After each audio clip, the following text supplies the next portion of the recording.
Is anything cooler than role-playing games? Don't answer that. I really like role-playing games. I don't need the real answer. And it's a new year, and I'm very excited for what's coming. I'm Falcon, and today on GameRanks, here's the top 10 RPGs coming in 2017. Number 10 is Vampyr, which comes to us from the creators of Life is Strange, which is interesting because the shift in tone between Life is Strange and what we've seen of Vampyr is, well, pardon the vampire pun, night and day. The game uses an action RPG style for its combat, and believe it or not, actually looks like another Square Enix property, the Final Fantasy 15 battle system, with all the warping and whatnot. I actually see on display a bit here if you combined it maybe a little bit with a sort of Bloodborne-ish look. Obviously, the attacks aren't as fast and furious as Final Fantasy 15. They look a little bit more labored, a little bit more strategic, but you have that cool warping. Another cool part of it is quote-unquote improvised melee weapons, which is something you really haven't seen a whole lot of outside of arcade beat-em-ups, which is very interesting. The idea that basically any item that could be used as a weapon is a weapon, I really enjoy the sound of. The game takes place during the 1918 London Spanish flu pandemic, and the story is going to explore the dualism of the nature of the protagonist's life as a vampire who lives in the human world as a doctor. It's got a great aesthetic, great graphics with the new Unreal Engine, and the plot seems super interesting. Number 9 is Ni no Kuni 2 Revenant Kingdom, which I don't know if you played the original Ni no Kuni, but it was a Studio Ghibli-inspired anime video game that really brought a lot of the best that you expect from a JRPG together into one thing. On top of that, it had a whimsical story and graphics that looked a lot like a cartoon. Ni no Kuni 2 looks to be sort of continuing what they tried to do, and maybe actually succeeding even more than the original. I really liked the original, but the battles became a little bit tedious eventually. It's a good battle system, but not a great one. That seems to be the thing they're trying to address the most here, in that they've made it so that the characters, rather than various monsters, are who you actually control. It's not as though I didn't like the sort of Pokemon-ish aspects to it, but for the type of game it was, considering there was a lot of tedium anyway in grinding, we're getting to an area that I think is probably going to be better. The graphics are vastly improved, looking a lot like an actual animated film. It's really gorgeous.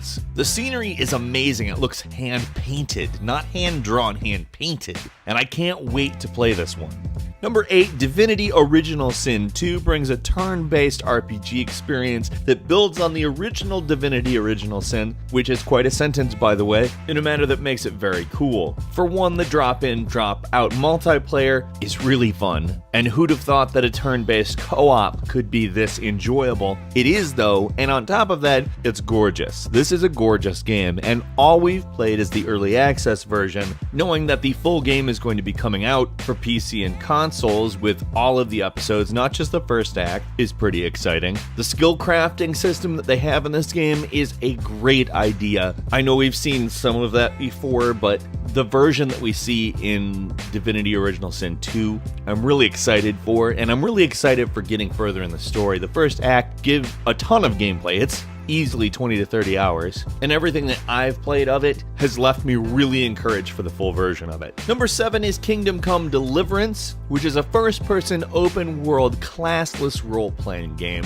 that takes place in the Czech Republic in 1403. The world that's going on basically has a succession problem. There's a war going on over who's going to take over now that a king has died, and you play as a blacksmith, well, son of a blacksmith, so you would have been a blacksmith if the events in Kingdom Come Deliverance weren't to come into play, with a lot of interesting systems such as open-ended quests, daily routines for all the NPCs, a detailed physics system to make battle into a much more detail-oriented endeavor, and it uses the CryEngine 3, which is very interesting because it's a good engine. In fact, pretty much all the engines right now are really good. All the newer engines, it's like, yes, this is amazing. I'm excited for this game because it's kind of a different approach. Number 6, Nioh, which is a Dark Souls-inspired samurai game.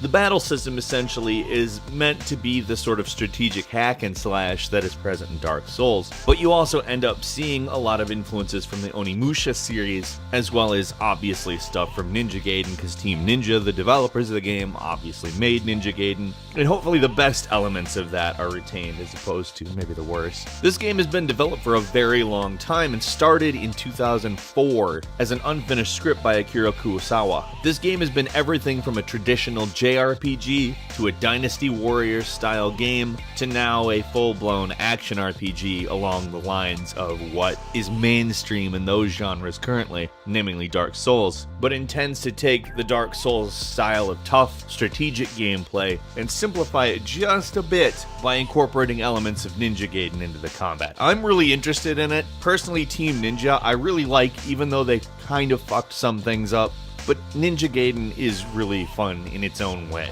3 was so-so, but still. Number 5, South Park: The Fractured But Whole.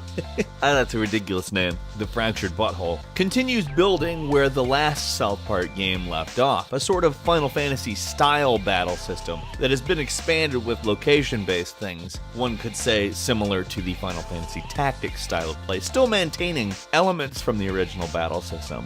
In this version of the game, the characters are role-playing as superheroes as opposed to fantasy characters, and it looks a lot like it's probably going to be satirizing the Marvel versus DC argument. At least that's my observation on it. I'm very interested. I loved the first game. I've played it several times, and I'm a big fan of South Park, so I'm ready. Let's see this thing. I will say I appreciate that they delay games based on the quality of it to ensure that it ships as a decent product. Ubisoft, maybe you should think about doing that a little bit more than just with the South Park game that the people who make South Park get all freaked out about. Look, people hate uncompleted games. Start completing them, please.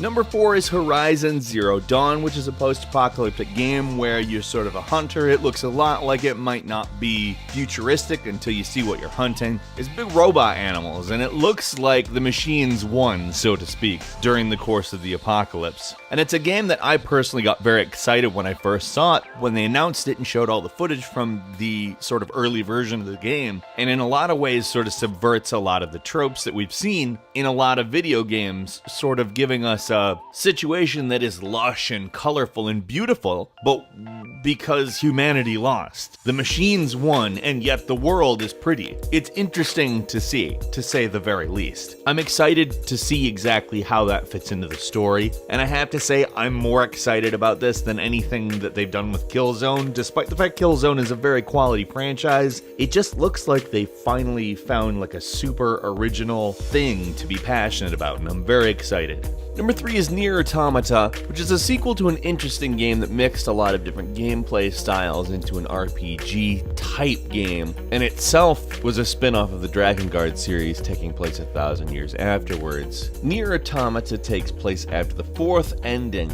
of the original Nier, but being the game is being developed in conjunction with Platinum Games, it's probably going to be a little bit more action-oriented than the first Nier. At least that's the intention, to create something that is much more high quality and smooth like Bayonetta and Metal Gear Rising Revengeance, while obviously retaining the idea to make a very hybrid genre of game with RPG as the base. The original Nier is a great game. It's one of those weird titles that it's difficult to describe because it's so many different things in one, but it pulls it off, and I fully expect this one to do the same, as well as be more streamlined and fun because Platinum Games is fantastic. Number 2 is Mass Effect Andromeda, which got a couple of strange bits of feedback from its little showing, but as far as I'm concerned, still looks like one of the bigger things that's going to happen this year. For one, the environments look very interesting, but what I'm interested in more so is obviously the characters. Any BioWare story is always presented to you with lots of choice, but also lots of personality. It's one of the few games that isn't fully linear, in my opinion, that gives you everything that a linear game gives you. The reason why I still like linear linear games is because they're the ones that tend to have personality. But BioWare bucks that trend, and I'll always say, only a few have really figured out how to do the personality part besides BioWare, even Bethesda having some problem with that in my opinion. But between Dragon Age and the original Mass Effect trilogy, I don't really have any worries about the story. Hopefully the gameplay elements continue to improve as well, but we really haven't seen anything of that yet. Even in the little thing that they showed off, it looked very reminiscent of the original game, but there was no reason to expect that it was going to be anything but that. Needless to say, I'm very interested and excited for Mass Effect Andromeda. And finally, number 1 is a game that has been a very long time coming, Persona 5. Let's just go ahead and say this, it's been way too long since Persona 4. I'd even say Persona doesn't even feel like it's in the same era of video games to me, and the fact that there's another one coming out almost seems weird. But at the same time, I'm really excited for it because I'm a huge fan of Persona 4, and really all the Persona games. Particularly 4 though, I'm a particular 4 fan. Those exist, just so you know. 5 looks to be taking a lot of the battle elements into a modern area while retaining some of the more interesting and fun elements that we've always had from Persona, and I'm very interested to see where it goes. Reviews out of the Japanese version are good, people very much liked it, and that makes me excited as well. But mostly these games are so full of personality and interesting ideas, despite them being totally absurdist, and I can tell you this right now, I'm going to spend a great deal of time playing this game. Couple of bonus games for you. First, Mount and Blade 2 Bannerlord, which is a prequel to the original and promises some big upgrades to inventory management and the AI, and the Kingdom Hearts HD 2.5 remix, which is probably the best version of the games that it includes and allows you to play Kingdom Hearts on a nice new next-gen console. And Torment, Tides of Numenera, the crowdfunded spiritual successor to Planetscape Torment, an isometric callback to the golden age of computer RPGs that promises some new advancements as well. If you enjoyed this video, please click like and meet me in the comments to talk about it. If you're not subscribed, now's a great time to do just that. A subscription gets you brand new Game Ranks videos every single day of the week. We thank you very much for watching this specific video. I'm Falcon. You can follow me on Twitter @FalconTheHero, and we'll see you next time right here on Game Ranks.